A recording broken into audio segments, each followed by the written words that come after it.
All right, hello, everybody, and welcome back to the Telivy MSP podcast. Very, very excited to introduce our guest here today.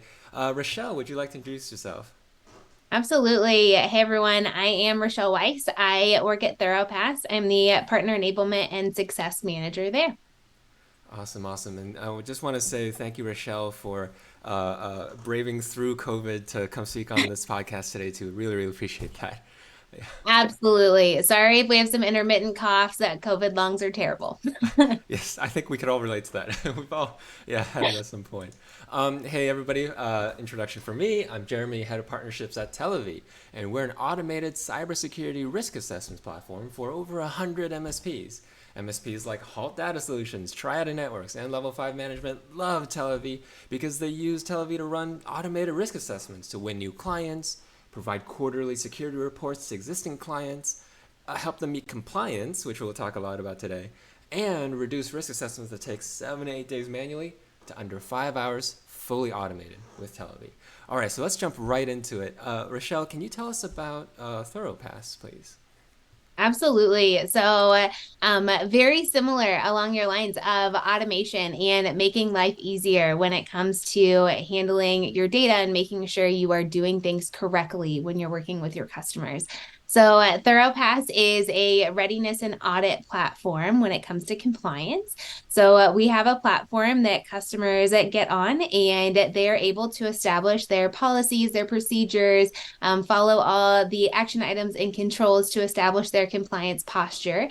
And then when they are ready for audit, we also offer the audit in house. So we are their one stop shop for everything compliance related so that they can get and maintain their compliance and continue running their business.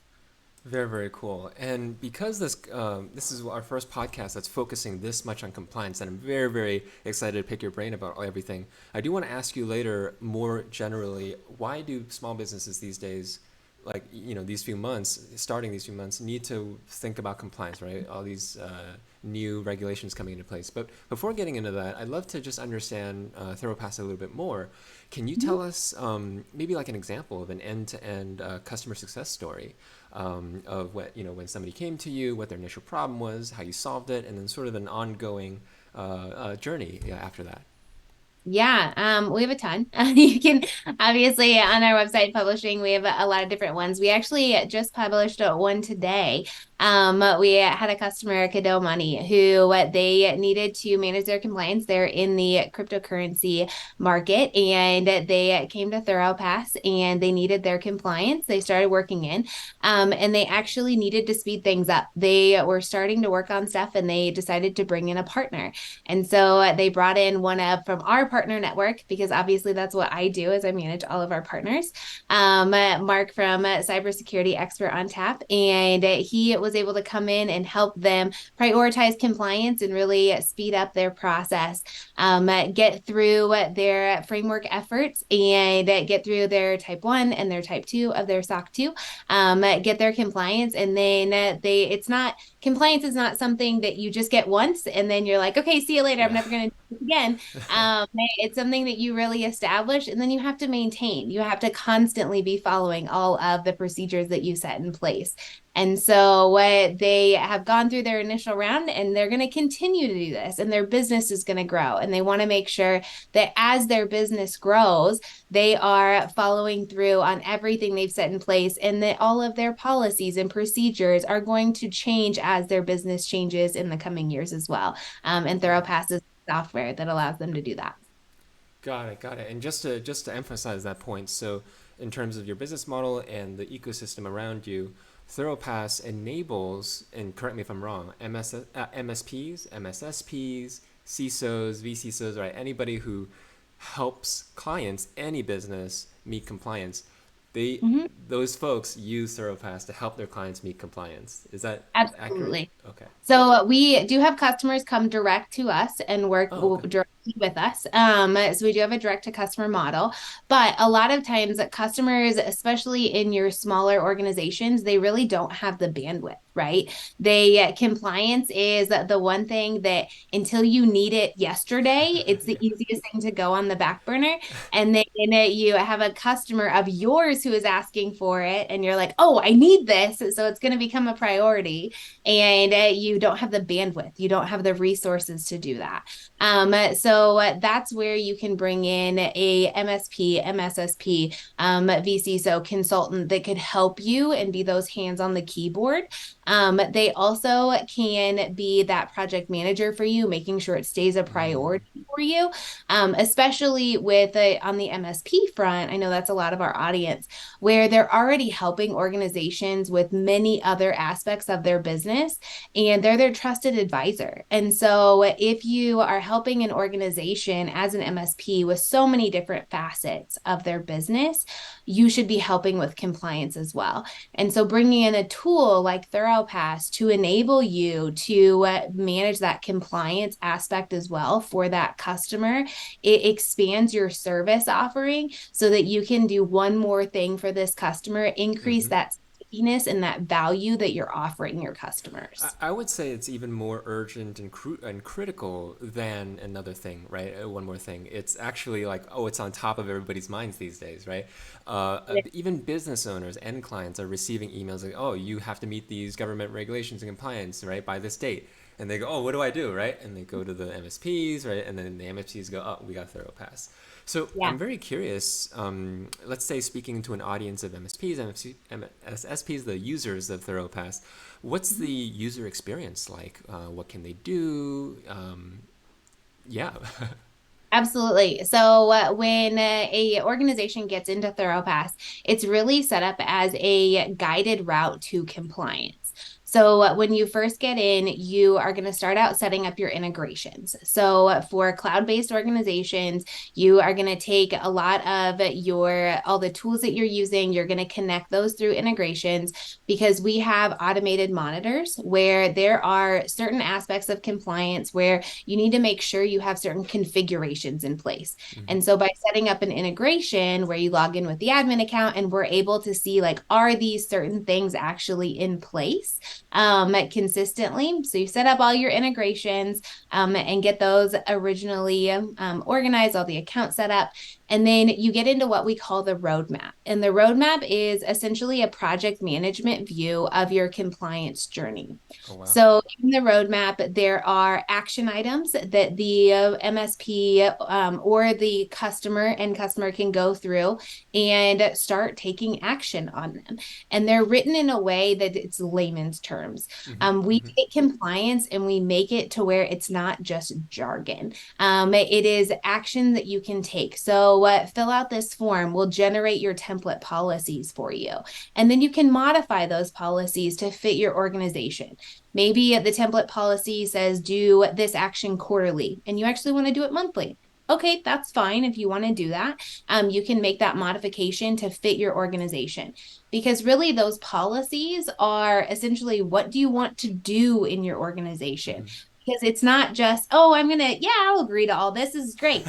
Compliance is I'm going to do this and I'm Hmm. going to follow through on all of this. You can't Enforcement. just lay it out there and go put it on a shelf and it's a user manual no one ever looks at, right? Like you actually have to do these things to follow the standard. So you're going to follow the action items. You are going to go through all the controls, make sure you're meeting all the standards. And you, as the MSP or the MSP, you are going to be guiding your customer, answering questions that they might have, making sure they're staying on track, making sure compliance doesn't fall to the back burner. If they have a deadline they want to hit, they're staying on top of their deadlines.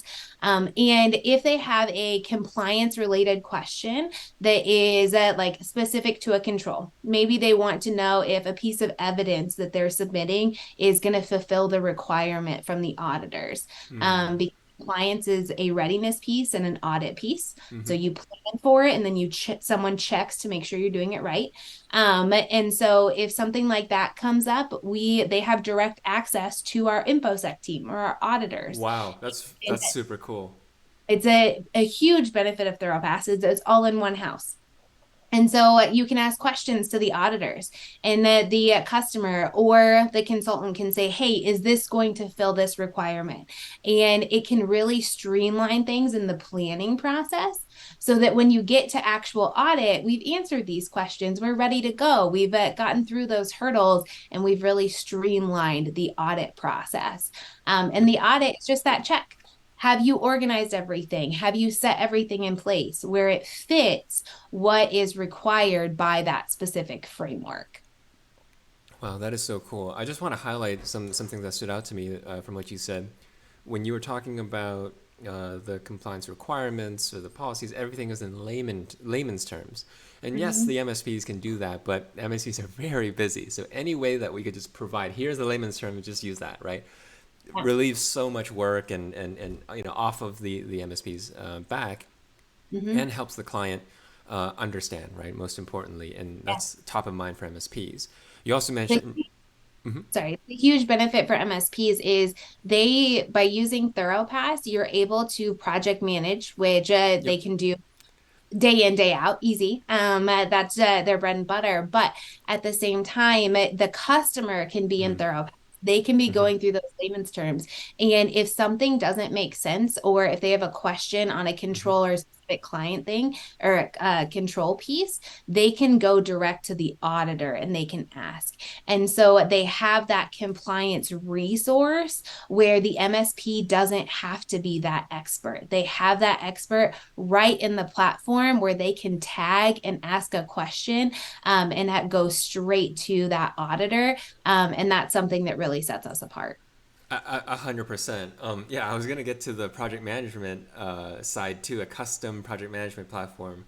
I imagine MSPs do project management a million different ways. Having this just for compliance is so nice. And man, that team, neither the client nor the MSP needs to hire, right? Needs to worry about all of it, and just it's the peace of mind that you get, right? From, oh, I checked it with the auditors, we're good, right? So that's extremely cool. I'd love to learn a little bit more about your role as a partner success manager. Yeah. What's your day to day like? Everything service partner related. So, start to finish. I am the one who brings in new service partners. So we have two different programs for service partners. We have referral service partners and reseller service partners. And so bringing in new partners, talking about what those different programs are, how they work. And then once we sign agreements, then it is going through the enablement process that I built out, making sure that they know what they need to know to be experts in the space and feel confident building a portfolio, and then ongoing success and supporting them in building a portfolio. So, pretty much end to end, anything service partner related, it's my jam. Very cool. A lot of support, sort of being there to help, also answer questions. Also, I imagine education as well. So we sort of alluded to this earlier. Maybe speaking for the non-technical, non-cybersecurity, maybe even end business owners or IT professionals out there, um, or MSP trying to get into compliance and more security. Can you Yeah. tell us about the current state, right? August 2023. What's going on with compliance? Why is everybody talking about it, right? What do I need to know that I need to get ahead of? Absolutely. So there are definitely regulations coming down. It's becoming front of mind. You think of just in your day to day and how it affects your personal life. So think about the last time you downloaded an app on your phone and it asked you about data being shared. Right. And you have to say, do you want it to be shared or not? Think about all the websites you're going to, and you have some pop up about cookies. And everything about data is very front of mind across the entire world. How data is being shared, what people are doing with it, and how it can be used to target certain audiences. And so you've seen the effects of it in your personal life, and you may not even notice it, but businesses have definitely seen the effects of it. And so making sure any organization, no matter what stage of the organization you're in, whether you are just starting out or you have been around for a while and you're looking back and you're like, oh, we need to backtrack. We need to make Uh-huh. sure we're doing everything correctly Yep. because there are repercussions. And you think about hacks that are coming in and Yeah. making sure that not only your systems are secure and you have processes in place to keep everything safe, but your people are educated because they are a massive point of vulnerability. And businesses need to think about, you can't just think about your product, you have to think about your organization as a whole. And looking at compliance is really reinforcing your foundation to be able to scale and last for a long time. And that's why compliance is so important. Can you tell us about the risk of not heeding your words? What could Um, happen? the so being not following any sort of compliance structure. So I mean, the biggest thing that organizations can see the impact initially is on sales and go to market. You are running into a lot of organizations now that when they are approaching new sales, they will ask, do you have a SOC 2? Can Uh, you anything like that? Or what frameworks are you compliant with? They will ask for a trust center. They'll ask, do you have all of this? And if an organization is like, huh? I don't know what you're talking about. And if they can't speak to that, that definitely can play a role in being able to secure new business. Everyone is really top of mind in new business. It definitely plays a role in growth. And it also is making sure you can access new markets. So certain frameworks play a role in like GDPR and ISO 27001, very prevalent in the European market. If you're wanting to expand into that market as your target audience, you're going to have to be aware of it. And you need to make sure that your policies and procedure in place meet those requirements. And it's just becoming the standard at this point that you need to make sure you can do that. If you don't have it, a lot of organizations will, or potential customers will send like a due diligence questionnaire and they'll ask you, well, what do you do about this? What do you do about this? How do yep. you handle this situation? And that's time, and time is money.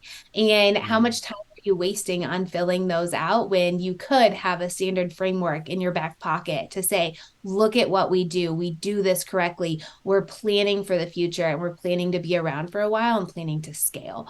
On the backside of that, not only are you trying to secure new business, but you look at the potential risks of if you don't have policies and procedures in place to where you are have safe practices, you're at risk and the data of your customers are at risk. And there are like regulations that could come down. I mean, think of HIPAA is the easiest one if you're not very compliant savvy, which is me, right? Like I know partnerships, I know a little bit about compliance, but at the same time, compliance is not my background. And so, but I know when I go to a doctor's office, like I sign a HIPAA release Mm-hmm. form. Mm-hmm. And if they're not following HIPAA, like that's my data. And what are Yep. they doing with that? Where could it go? And what are the repercussions that that office could have if that data were to get out?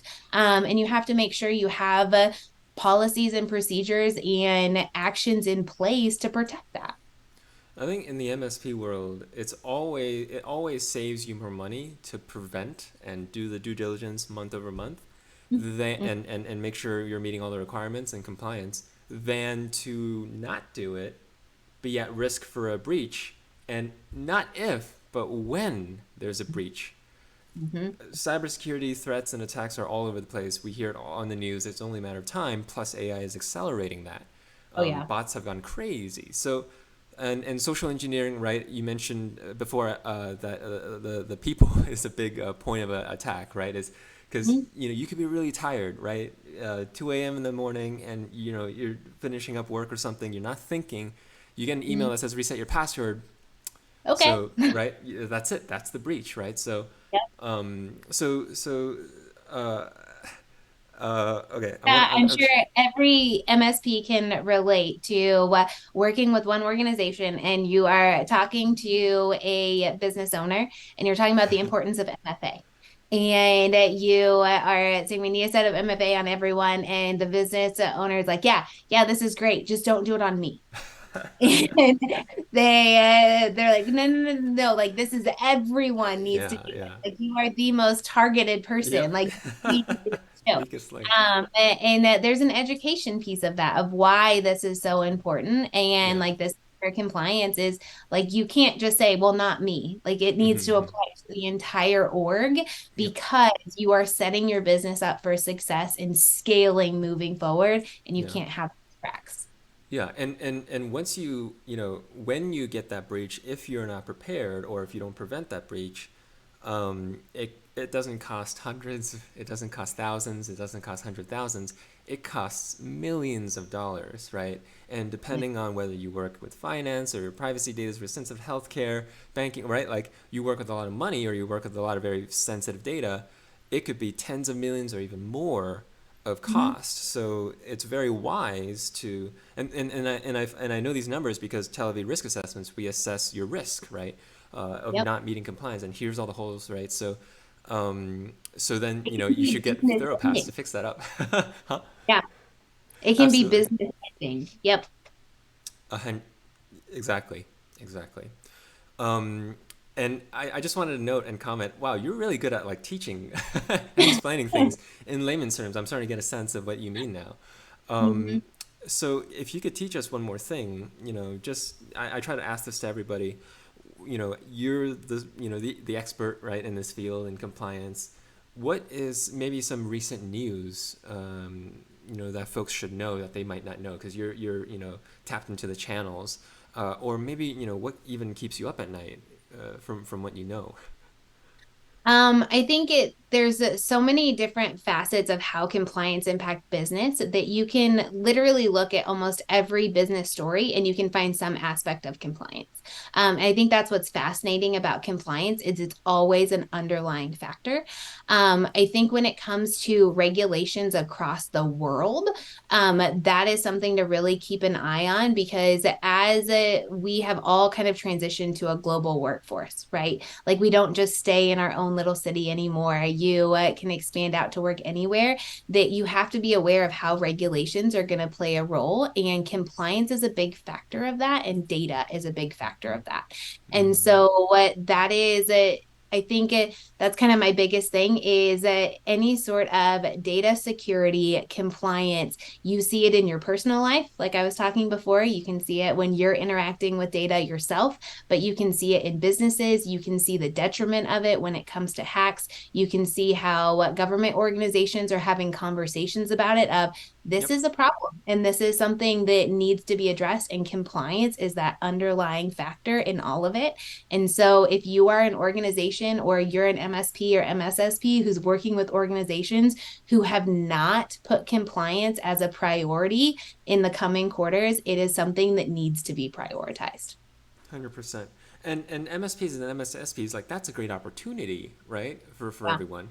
Like this is necessary, and everybody's hearing it on the news now. Like I just heard on the news last night, like just that public schools are getting attacked like disproportionately. Like that's crazy. I never like why how do we get here? So we got to be ready for it. We got to be prepared. So um, and we haven't even talked about. You were talking about international. I think that's a very good point. We haven't even talked about Europe because there are certain countries or EU, right? For example, like a bunch of different countries that have different compliance standards, right? We're working internationally with international partners, international customers, international employees, international users. Suddenly, it's not, it's you have to consider all of it. I'm Yeah. curious in your experience, when, if there was a story of sort of a company crossing sort of international borders and needing to consider international compliance. I'm curious what an example of that might be. We actually just had one come through. Oh, wow. So this is on the partnership front of we were talking to a prospective customer, and a lot of times, this is where a partner network can be so amazing, where they came to ThoroughPass and they were specifically talking about some of the frameworks that we offer. And we're like, yes, we can help you with these frameworks. But then they brought up that they were going to be based in Dubai, and there were a lot of specific Dubai regulations when it came to communications around the data that they were handling. And that's not something that we do. And that's where you get into the world of you can be specialized, but you don't want to be too specialized. You can't be specialized in everything, right? Hmm. And they're like, oh, that's actually not something we handle. But we have a partner who has done a lot of work in Dubai. And so I reached out to him and I said, hey, do you have experience in this? Is this something that you could offer some help in? And they're like, absolutely. I know exactly what you're talking about. And so we were able to connect. And this is where you have the power of ThoroughPass being a system that can help with your major compliance frameworks. But then we have a network of partners that they can supplement who are their experts in ThoroughPass, Yep. and they can help with these major ones. But then they can also consult on these other specialized areas where Wow. if It's amazing. business was trying to figure this out on their own, Yep. it's like the Wild West. You're like, okay, well, we're going to go here and I have to figure out all the details here, but it's like a whole job to figure it out. So let's Hmm. find an expert. And if they know the systems we're using, that just makes it much easier. And they can modify our policies. They can make sure we're meeting these regulations. They can give us advice on this because they are specialized in those specific areas. And when you go international, there's a lot that you have to manage and you have to deal with, and under like it's hard enough following our own regulations in Yeah. the US, and they're constantly changing, let alone trying to follow all the others as well. 100%. Um, so I want to switch gears a little bit because I found this very interesting in your career. It's no surprise that you're really good at explaining things and teaching things because you have a huge teaching and training background. I Could you tell do. us a little bit about that? Absolutely. So I have a really interesting career path. Uh huh. I started out my career as a high school science teacher, and I taught biology, chemistry, anatomy, and physiology for 7 years. And Thank you for your I service. Thank you. There were so many things that I loved about teaching, but obviously there was a lot of things I didn't love. And so after 7 years, I decided to leave and switch gears. And I have 3 degrees in teaching. And pretty much I went to college and I started teaching. I just kept going to college. And I was like, I have to figure out how to use these degrees in some way, shape, or form. I'm not going to just completely switch careers. So the next logical step for me was corporate training. And so I was looking for roles in corporate training. Ended up landing a local organization here in Kansas City. And it was the perfect role for me to get started because they had no training program at the time. And that I was able to figure out who I was as a trainer and not a teacher anymore, and really Mm. figure out what my style was.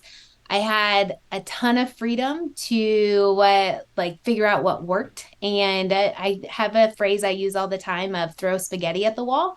I'm going to try this and maybe something will stick. And like, let's Yes. just Yeah. try it. It get creative. And so I really honed in on that aspect of my training style. And since then, I ended up working for a few different orgs since then and switched to startups. And I loved the startup atmosphere of Mm. really being creative, having that freedom to figure out what works and try it. Ended up through a series of events here at ThoroughPass. And actually, when I interviewed at ThoroughPass, when I first looked at, because I'd been laid off, so I was just interviewing at a ton of different places, anything enablement based I was looking at. And I got the interview request for here. And I remember pulling up the job description before the interview. And I looked at it and I was like, why did I apply for this? This is not my jam. This is not what I was expecting. And it was all like, prospecting new partners and whatnot. And I was like, I have no idea how to do this. Like, why did I apply? And I had the interview and I loved my recruiter that I worked with. And it just really pulled me into the organization. Wow. And I was like, "Oh, I could do this." I got the role. And since then, being able to build out a program from scratch is really where I found my niche. And that's what I've done here. So I've loved it. That is an amazing journey. Um, and I just want to highlight that feeling I can do this. That just Mhm. goes to show like one what a great passion and for learning you have, right? And learning new things, exploring new things. Also, it speaks on the company's culture too, right? And the Yeah. fact that you love that recruiter so much. And I found on a common thread from teaching in school to training in corporate to here at ThoroughPass, it sounds like freedom to try and learn and experiment and implement, right, and build appears to be something that's important to you. I did want to ask, so what's the difference between teaching school and training corporate? But I also wanted to understand the importance of this freedom for you in your career too. Yeah. So I'll touch on the freedom piece first. So having the flexibility and freedom is the number one thing I look for in a role. And I primarily will talk to the hiring manager in interviews, and that's the first thing I evaluate Yep. is that how much creativity can I have? Because I really like to be creative. I love to design things, try them, and have the flexibility to fail. Mm-hmm. That's what I'm looking for. And that support if I do fail. And that to for that to be okay because a lot of organizations will just want the results and need that results, and it's like I understand that's important for sure, and that's obviously what we're trying to do, but I need to be able to come into an org and have an idea and push forward on it. And if it doesn't work, that's okay. I'll have another one tomorrow and we'll just push forward on that. And then I'll have Yeah. another one the next day and we'll try that. And being able to do that is really important to me.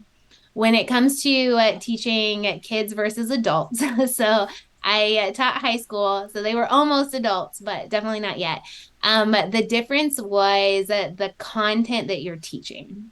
Okay. So when I taught high school, it was very, you had a base content and you were able to figure out how to be creative and how to teach it and Mm-hmm. how to present that information to make it stick. But the content was all kind of laid out for you. And what I found in teaching adults is that you have to figure out what is most important and beneficial to the adult.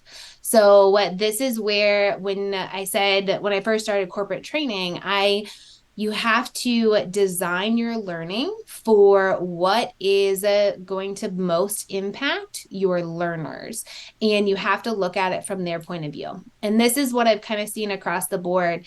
And I've developed my training style based on what I've experienced as a learner Yep. in corporate and what I hate. Like I'm fully aware and like the first one to say that I'm a really good trainer and you don't want to train me because I'm the worst trainee and like I'm terrible That at makes it. the best teachers is I students who struggle and know the struggle, right? You understand yeah, and you build that into your teaching.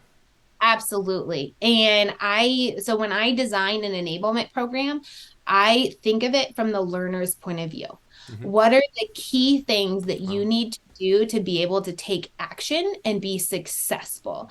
And like that's what I'm focused on. And that's what I'm going to design backwards from. Because so many people in enablement will fall into the trap of, I know so much. So I want to tell you so much and it's overwhelming. It's not necessary. It's a waste of time. And I don't want to do that. I want you to know here's what I need you to be able to do. And here's the content that you need to support those actions.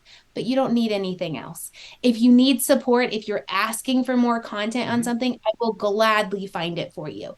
But I'm not going to overwhelm you with content just to make you feel like I'm giving you content. Mm-hmm. That's been the feedback that I've gotten from all the enablement programs I've built is that Wow. it's always based on here's what you need to do. Now go do it instead of being overwhelmed with just so much content. I think that makes so much sense. And these lessons can be applied. These are very valuable lessons that can be applied in teaching, in training, in customer success, in sales, speaking to customers, because you and the customer, you're both trying to reach the same goal. You're trying to help the customer get to compliance, get to whatever you're trying to achieve, and they don't know what you know, right?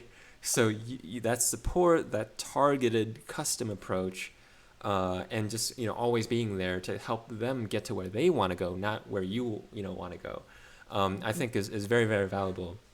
I have a little bit of experience teaching high school and college students too.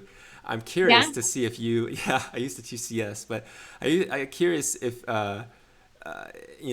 teaching high school, teaching adults, who who is the most engaged or interested or want to be there? Because I've taught classes where nobody wanted to be there. So I'm just curious if you have any experiences like that. I've done that too. I remember year at high school, I taught a basic general education biology class. Like Uh-huh. everyone enrolled in. Those are probably the least engaged learners I've ever had. And because everyone had it, they had all these different interests, and that was very hard to get them interested in the content.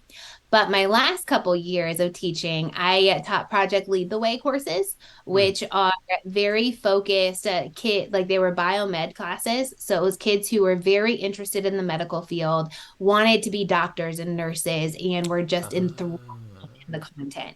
And so they loved it.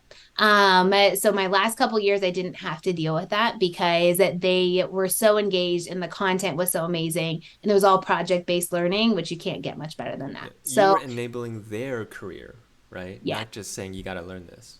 Yes. So that was really cool. It would get hard when they realized they didn't want to go into medical. And like if they were still in the class for a year and they realized this is not for me, that was perfect in my mind. Like if I can help you discover that when you're Yeah. 14, Oh, yeah. but you Great. still have to be in class for a year. And so that would get kind of complicated. Mm. But normally by then I'd built enough rapport with them that it's okay. When it Wow. comes to my corporate life of who is like harder to train, I have actually really loved engaging with partners. So I Mm. did a lot of in previous roles, I've done internal training. New processes are always the worst. When you're trying to get new or the existing employees to change how they do things, that was always a very big challenge because you would present it in here's the benefits, here's why we're doing this, here's the impact to you. And again, I took it down to like here's the Right. need, what you But need to it know. makes their life harder, though. Yeah. Absolutely. And so you're always going to be fighting that uphill battle. No matter how positive and how engaging you were always going to be fighting that uphill battle. So that was probably the hardest.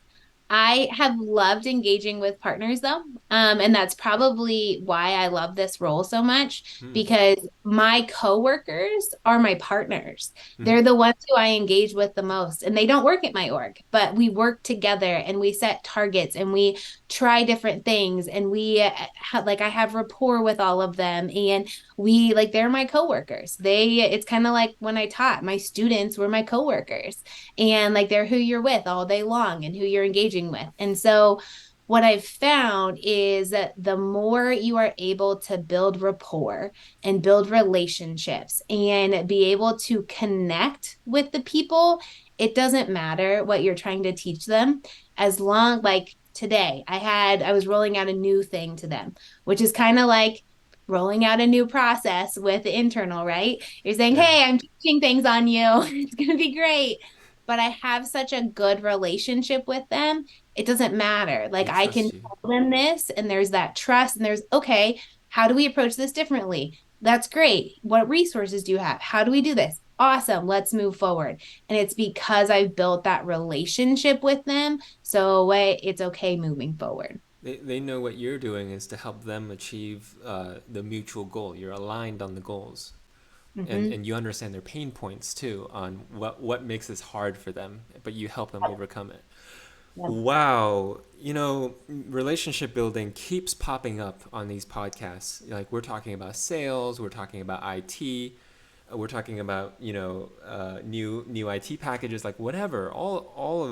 It all comes back to relationship building and building trust. It's amazing. It's amazing to see people who applying that and understanding that and talking about it, right? Like you are, how that applies to your work. That's amazing. Um, That is when I was actually on a prospective partner call today. And ThoroPass is in a very competitive space. We are mhm, not the only platform. But and a lot of them do very similar things. We have our differentiator of having the audit all in-house and whatnot. And like I truly think we have a great platform and a great service.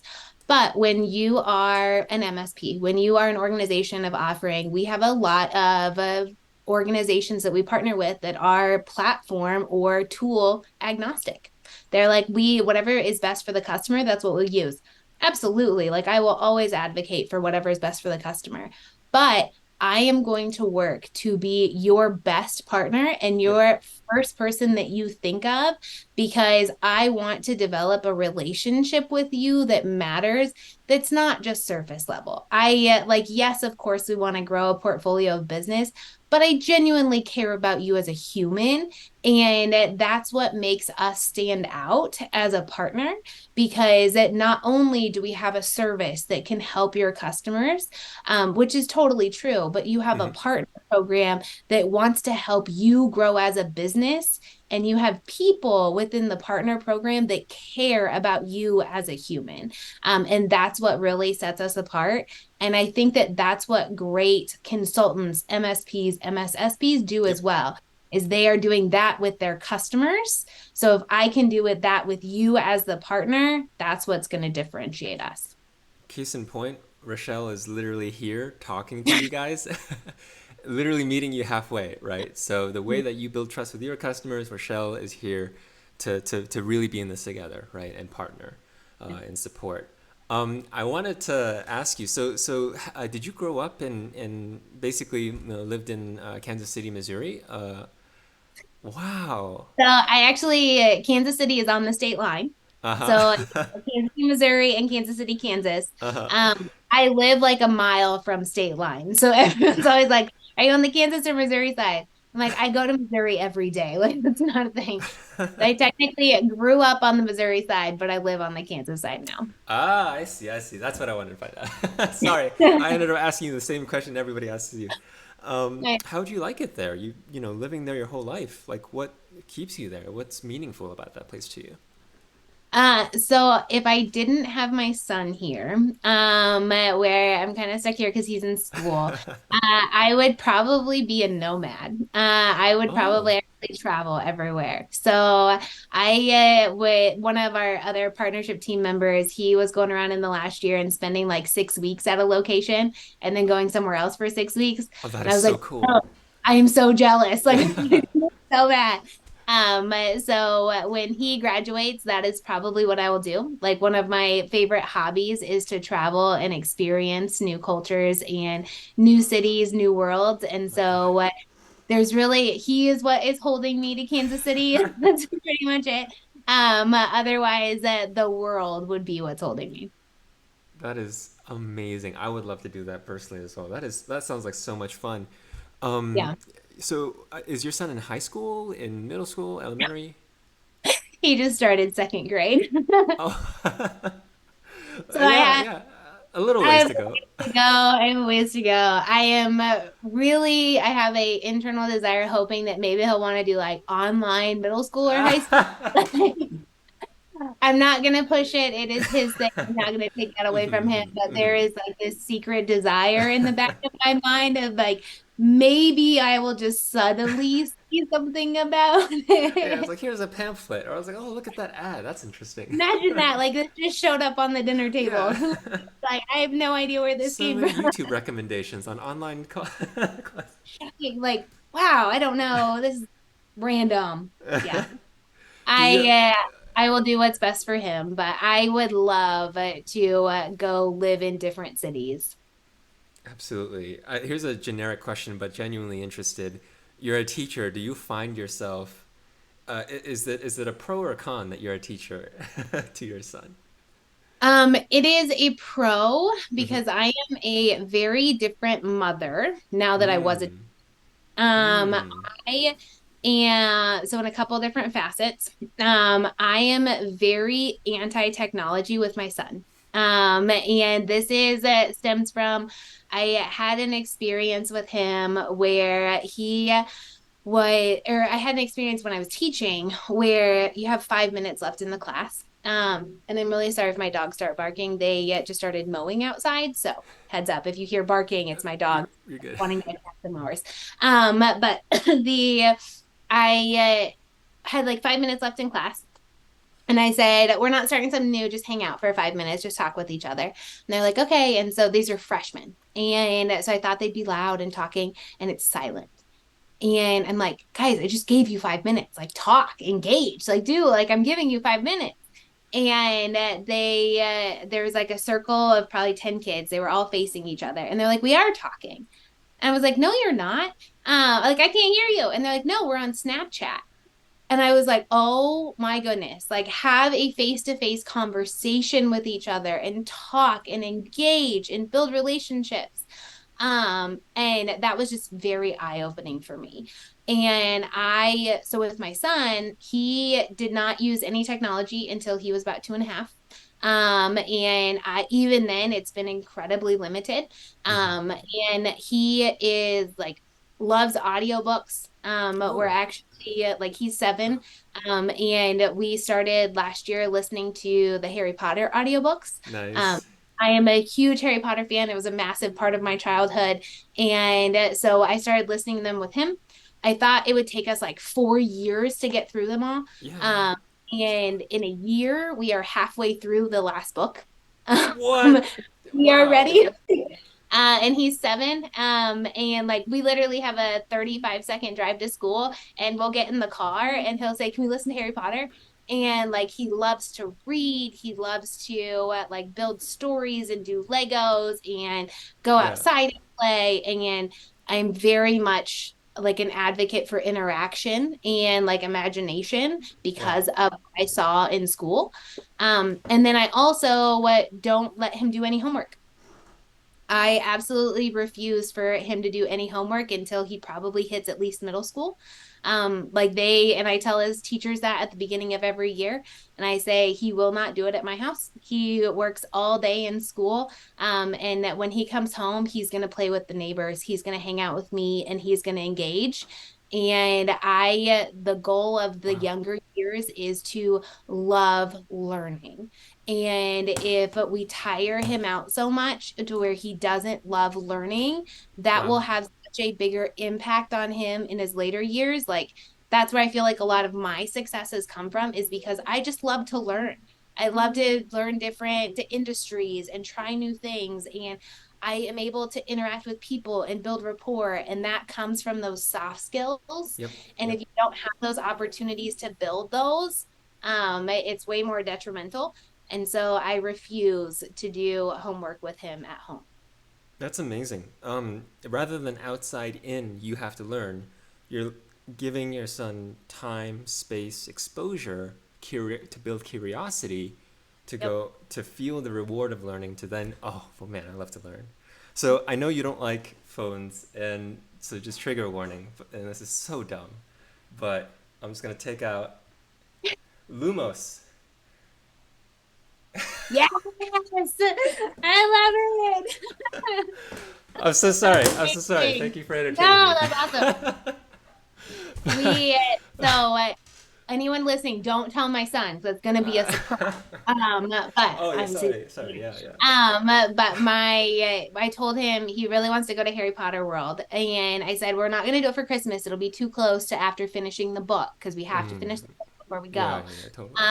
But we for spring break we'll go to Orlando and we'll go to Harry Potter World, Oh, so so you can nice. experience it. So he's very excited about that. But what I'm going to do is, because I'm such a big traveler and I love to travel, is that we are going to spend a couple days in Harry Potter World, and then we're going to go from Harry Potter World to London and go to Whoa. the movie set and Oh, like go to whoa. Warner Brothers Studio and tour the movie set. So I'm so excited to take him and like making those memories and those core Yeah, moments. that's Like like a whole adventure. Wow, that's amazing. it's going to be amazing, and I'm so excited. And if your son enjoys traveling, then you can travel more too. See? So, It's all part of the master plan. Yep, 100%. Gosh, you have such a unique, interesting, and I personally love your approach to teaching. Well, I think Just to dig in, because I promised I'd bring this up. Your name is Rochelle, it not is. not Rachel. What's the story about that? You growing up. Absolutely. So no one gets my name right. It's okay if you say it wrong. I will just correct you. It's completely normal. My parents literally just spelt my name wrong. So, but they love the name Rochelle. They love the sound of it. But my mom saw the E on the end of Rochelle and she didn't like it. So she just took it off.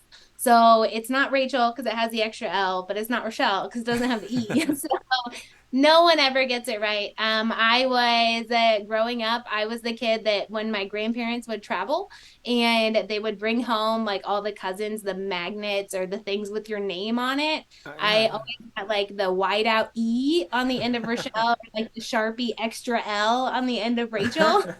So that's my life. So no one gets it right, but it is Rochelle. I'm sorry. I hate to laugh at your your pain, but yeah, that's a hilarious story. And Yep. and I don't want to ask an offensive question, but I'm just genuinely curious. Did you ever think about like just giving up and changing your name? Or, No, it honestly is a really good starting point in any point of conversation. I mean, I say it ah, probably 3 or 4 times a day. Anyone knows that to I correct, which is fine. And it's not a big deal. The only, and I don't get frustrated by it. Like I totally understand. And I actually love when partners correct me on how to say your name. Like I don't want to say your name wrong. I like if I I see, I mispronounce, see. please correct me. Yeah, yeah, Um, yeah. is that I will correct anyone, but I know in a webinar type of scenario, sometimes the timing is kind of weird. Sure. Um, and they're like, I actually had an interaction this week with a partner that was hilarious. And I corrected him on how to say my name. And I was like, and we've talked multiple times. And I was like, I don't know if I've ever corrected you. Like maybe we've just gone on in the conversation. It just hadn't flowed, but you Yeah. actually say my name, Michelle. And he was like, oh my gosh, I'm so sorry. So in the emails that he sends me now, he phonetically spells my name. Like he said, it's RA dash like SHELL. Like and like it's a bonding thing. Like Yes. it something to talk about. It's part of that rapport. And so Yeah, I would yeah, yeah, yeah. like it gives you a starting point. So no, I will keep it. The only time I have ever gotten annoyed when people say it wrong is when I interview and Greenhouse. I know Greenhouse specifically. I don't know if others might have it. I don't remember. But they have an option before an interview to prep and like fill out a form. And they offer you to pronounce your name and like do a recording and they'll send it to whoever you're interviewing with. And if I got on that interview and they didn't pronounce my name right after they had like asked me to pronounce it and then they did it wrong, that was always like like that was It's a a red tick flag. on that organization. Hmm. Like if you're going to ask me, then say it right. Yeah. But that's the only time I've ever been like, other than that, I don't mind at all. And I think it's a very memorable moment that you and I had off camera, where I did it wrong, of course. So, Totally gosh, fine. You are one of everyone, so I don't mind at all. I feel so not special. I'm so glad. um, Thank you so much, Rochelle, for talking to us today, for teaching us, for gosh, like I love ThoroughPass. ThoroughPass is such an like just a comprehensive, like you guys thought of everything, and I can tell you guys really care about the people, the partners you work with, from the services you offer and the product you offer, and also just telling us about your really really like really interesting and fun to listen to career and learnings. And um, yeah, I hope you get to travel everywhere that you want to travel to. I really do. Um, Uh, so yeah, last question. Who should reach out to you, and what's the best way to reach you? Yeah, anyone who is interested in adding ThoroughPass to your book of services, I am happy to have a conversation with you.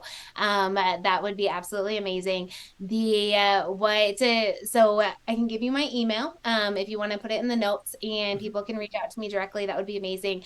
If you want to make it easier, if you go to thoroughpass.com and partners, there is an option to request to be a partner, and that will come straight to me, and I would be happy to set up a conversation. You'll get my calendar link right away so we can set up a call and we can talk.